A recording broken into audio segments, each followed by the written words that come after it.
The 1970s were a challenging time for Pontiac, with their sales and image taking a hit from their 1960s glory days. The GTO, which sparked the muscle car craze in 1964, was gone by 1975, as Pontiac shifted focus to fuel economy over performance. The only performance options for Pontiac enthusiasts were the Firebird Trans Am, and to a lesser degree, the Formula. Meanwhile, the once sporty Pontiac Grand Prix had now morphed into a luxury vehicle. Despite this, by the mid-1970s, the Firebird and Trans Am were seeing a surge in sales, showing that there was still a market for performance cars. In 1977, while other American car brands offered lower-powered models like the Mustang Cobra II and the Chevrolet Camaro Z28, Pontiac's Trans Am stood out, achieving massive sales success, partly due to the hit movie Smokey and the Bandit. GM's performance division struggled with declining sales, particularly with its flagship LeMans model. Initially a popular choice for buyers under 35, the sporty LeMans saw significant design changes in 1973 that were not well received, resulting in a sales drop despite a slight increase over the 1972 model. The design, criticised for its disjointed look, led to diminished interest, although the European-inspired Grand Am remained a bright spot. By 1976, LeMans sales had plummeted, pushing Pontiac into damage control as it struggled to compete with the better performing intermediates from Oldsmobile and Buick. Jim Wangers, renowned marketing expert behind the GTO and creator of the 1969 Judge and Trans Am, had significant success with Pontiac's performance cars and wasn't surprised by the LeMans failure. He had left Pontiac's ad agency in 1969 but was back as a consultant on another project. Recognising what Pontiac's management missed, he saw that the LeMans needed a fresh, exciting change to draw customers back to the showrooms. Wangers found his inspiration in a show car that Pontiac had exhibited for the American bicentennial celebrations. Pontiac stylist John Chanella, of gold and black Trans Am fame, had designed a package based on the Grand Am that sported a cameo white body with red, white and blue striping surrounding the side windows and flowing towards the front, meeting at a point in the centre of the hood, with a rear deck ducktail spoiler carrying its name. All American. A set of stock honeycomb wheels painted white to match the exterior completed the package. The All American car received positive feedback for its sporty design during auto shows and dealer council presentations, seen as a potential boost for the declining LeMans nameplate. However, Pontiac management decided against production, believing the market was oversaturated with bicentennial themed vehicles in 1976, such as the Chevrolet Spirit of 76 K10 pickup and the Cadillac Eldorado Bicentennial Edition, featuring patriotic red, white and blue accents, and only 200 units produced, so the All-American was subsequently forgotten. Pontiac's general manager Alex Mayer agreed with Jim Wangers that the LeMans needed revitalising and tasked him with creating a proposal. Wangers compared the project's significance to the 1969 Judge promotion and began by modifying the 1976 LeMans. He added features like the All-American's rear deck ducktail spoiler, modified the striping to reflect the original 1969 Judge motif of orange and black, and added a shaker hood scoop from the Trans Am. You see, market research showed that the Judge nameplate still held strong appeal among performance car buyers. When presented with the 1976 Judge proposal, Pontiac management gave it an emphatic thumbs down. They rejected the use of the Judge nameplate, and the package as presented was unacceptable. Pontiac had missed the point of Wangers' proposal. I licked my wounds and put my ideas away, Wangers recalls, and then participated in watching Pontiac continue on its way to its grave. The idea of a packaged car to put some excitement back into the LeMans wouldn't die. Mayer, intrigued by Wangers' ideas, directed Ben Harrison, responsible for new markets, to collaborate with Wangers on another proposal. Harrison,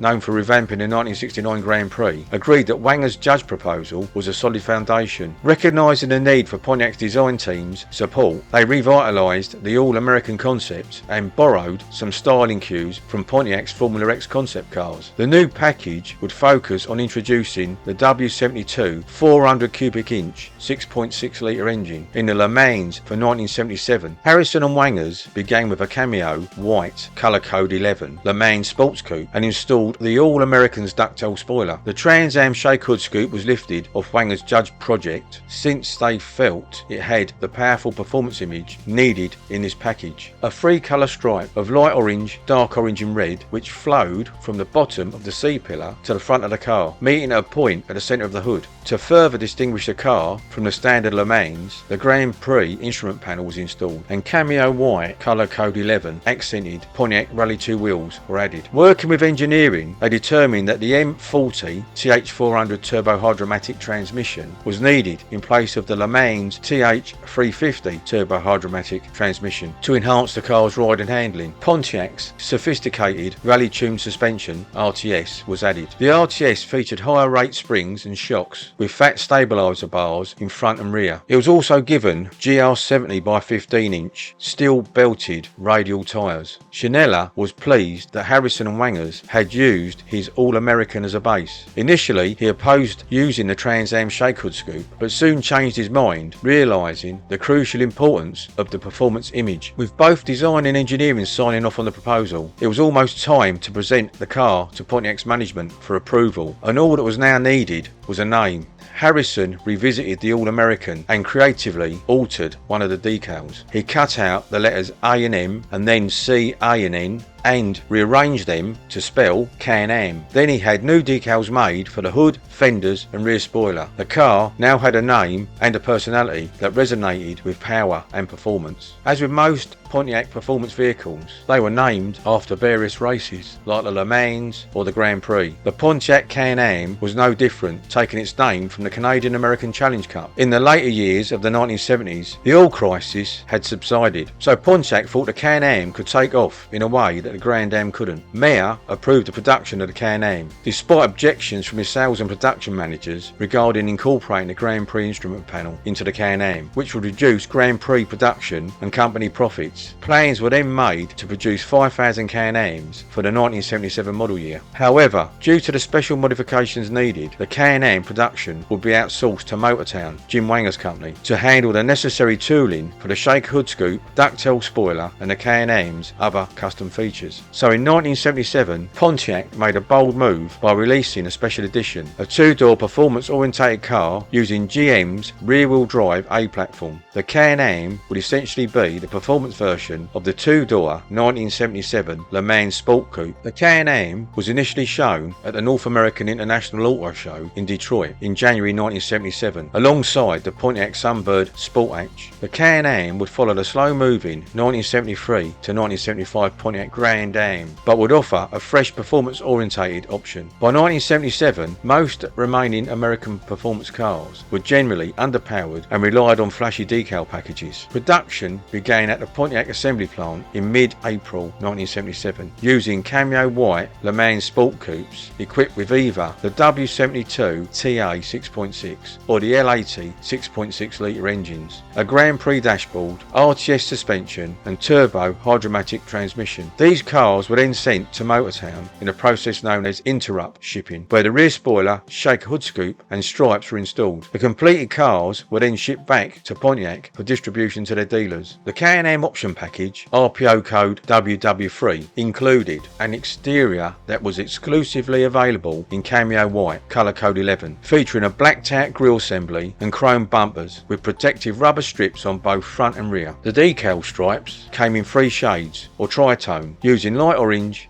dark orange and red, and are often described as fadeaway. The stripes were strategically placed along the lip of the rear spoiler, along the back edge of the shake hood scoop and sport mirrors where the left hand mirror was remote. They also covered about 2/3 of the rear license plate opening. Then starting at the centre of the hood, the stripes extended along its entire length, continuing over the top of each door panel and finally ended at the B pillar. Additionally, the exterior tritone Can Am identification decals were colour coordinated to match the stripes.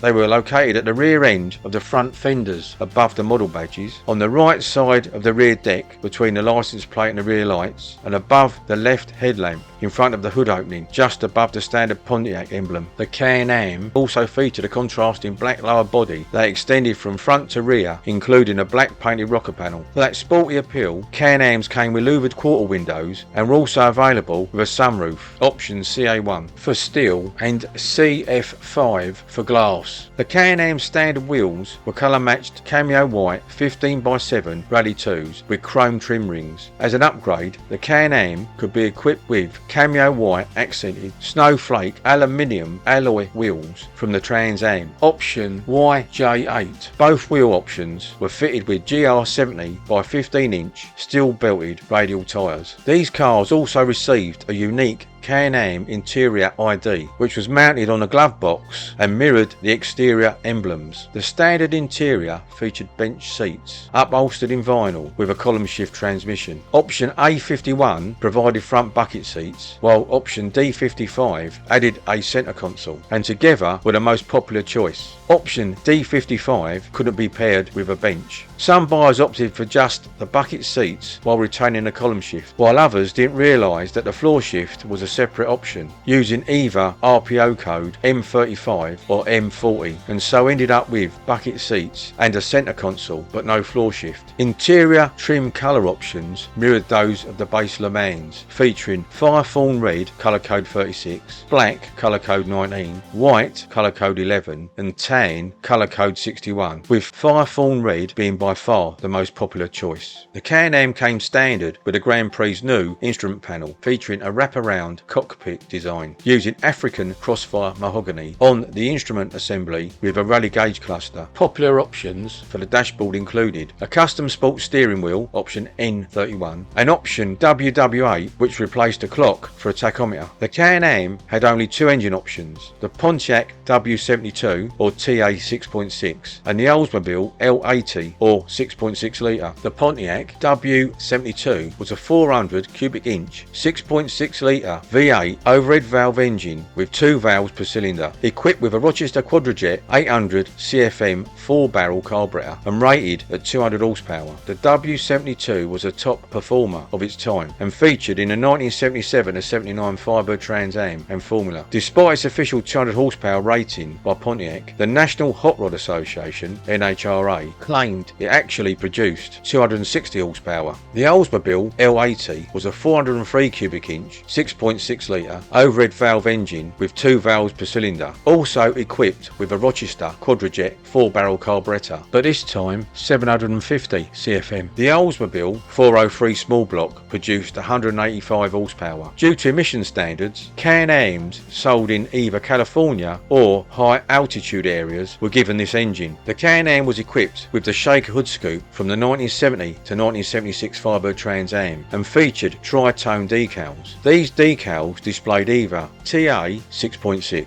for the W72 option or 6.6 litre for the L80 option. Interestingly, on the 1977 Trans Am, Pontiac introduced a new, more angular shaker hood scoop. When fitted with the Pontiac W72, the Can Am came with a TH400 3-speed automatic transmission and a 308-to-1 rear gear. However, for cars sold in California or high altitude areas with the Oldsmobile L80, it was equipped with the TH350 3-speed automatic transmission and used a 241-to-1 rear gear. Notably, no 4-speed manual transmission Can Ams were ever made. Braking was handled by power-assisted front disc brakes paired with rear drums. Both the front discs and the rear drums measured 11 inches in diameter. Pontiac's RTS or rally-tuned suspension was standard, as was front and rear stabiliser bars and variable ratio power steering. The W72 Can Am had a 16.5 second quarter mile time, a top speed of 121 miles per hour and could go from 0 to 60 in 8.6 seconds. The L80 equipped Can Am, on the other hand, had a 17.1 second quarter mile, a top speed of 116 miles per hour and could go from 0 to 60 in 9.4 seconds. This performance may not be astounding, but remember the Can Am did weigh 3,880 pounds. The Can Am option added $1,214 to the price of the LeMans Sport Coupe, bringing the base price of the Can Am to $5,490, which was a bargain compared to other performance performance cars of that era, the Can Am wasn't cheap, but it included many high performance options that made it an exceptional ride. Meanwhile, Wangers was tasked with promoting the Can Am, so he created a magazine ad featuring shots of the Can Am with a headline, "Remember the Goat," which was the first and only time Pontiac acknowledged the nickname for the GTO. For years, rumours persisted that 7 production Can Ams were painted mandarin orange, 1977 paint code 78. However, Jim Wangers, a pivotal figure in the Can Am project at Pontiac, debunked this myth. In a February 2001 email to fellow Can Am owner Mark Fearer, Jim clarified, "To my knowledge, no orange Can Ams were officially built by Motortown for Pontiac in 1977. When the car was first introduced to Pontiac in 1976 by myself and Motortown, it was proposed to be called the Judge and painted carousel red, which was 1976 paint code 78. These similar paint codes might well have been where the source of confusion started." Motortown was operating at full capacity, converting 30 or 40 Can Ams daily until disaster struck. The tooling for the rear spoiler broke. Ironically, a similar issue had led to the discontinuation of the limited production ducktail spoiler for the 1972 GTO. With no backup available, production was halted for an estimated 90 days. As a contingency plan, Motortown considered either releasing spoiler kits for later dealer installation or eliminating the spoiler altogether. Now production had stopped, opposition within Pontiac against the Can Am resurfaced. Pontiac's plant continued producing white LeMans Coupes for Motortown, filling parking lots with them. Mayer received numerous complaints about these cars, which used the Grand Prix dashboards, now sitting idle and costing the company money. Dealers having pre-sold Can Ams were also getting angry and demanded delivery. Pontiac refused to wait the 90 days for the new tooling and rejected the proposal to ship the spoiler to dealers later. Instead, the Can Am was cancelled in mid-June 1977. Dealers were notified that an oversupply of white LeMans Sport Coupes with W72 engines and Grand Prix appointments would be available. The Can Am was now effectively dead. After the tool was eventually replaced, spoilers were produced for service replacement needs, and Wangers recalled about 10 more white LeMans Sport Coupes being converted for a few dealers willing to ship the cars to Motortown. When Pontiac cancelled the Can Am, an unknown number of cameo white LeMans Sport Coupes were awaiting conversion at Motortown. These cars were eventually sent to Pontiac dealers without decals, rear spoilers, shaker hood scoops, and sold as LeMans Sport Coupes. Other dealers, eager to capitalise on the Can Am's growing reputation, ordered stripe kits and tried to convert their own LeMans models equipped with either 301 or 305 engines. However, these cars lacked the shaker hood scoop, Grand Prix appointments, and the Turbo 400 transmission, and thus were never considered as true Can Ams. There is, however, some debate over the exact number of Can Ams produced, with estimates ranging from 1,100 to 1,377 units, but the most commonly cited figure is 1,377 cars. If the Can Am had achieved its 1977 production goal of 5,000 units, there was a strong possibility of a 1978 W72 powered Can Am based on the new 600-pound lighter 1977 LeMans platform. The Can Am could have been the fastest American car of its time, despite production issues and the looming CAF or corporate average fuel economy standards. In theory, the demand for the Can Am could have been even higher. If Pontiac had authorised sales in another key market, Canada, for some reason the Can Am was sold only in the United States, possibly because every Canadian market LeMans was powered with a Chevrolet engine. In the end, the Can Am was a noble failure, but Wangers proved again what he always believed: a unique, highly imagined product can revive a struggling car line. For a short time, in the spring of 1977, the Can Am did just that for the failing LeMans. Despite its flaws, the Can Am was a true muscle car, featuring the same 400 cubic inch V8 engine found in some of the most legendary GTOs during the golden era, although it was detuned to meet stricter emission standards. Pontiac proved they could still produce high-performance muscle cars with large displacement V8s and 4-barrel carburetors, as seen in the 1977 to 1979 Fibre Trans Am and Formula. The Can Am was indeed considered the last GTO, marking the end of the golden era of muscle cars.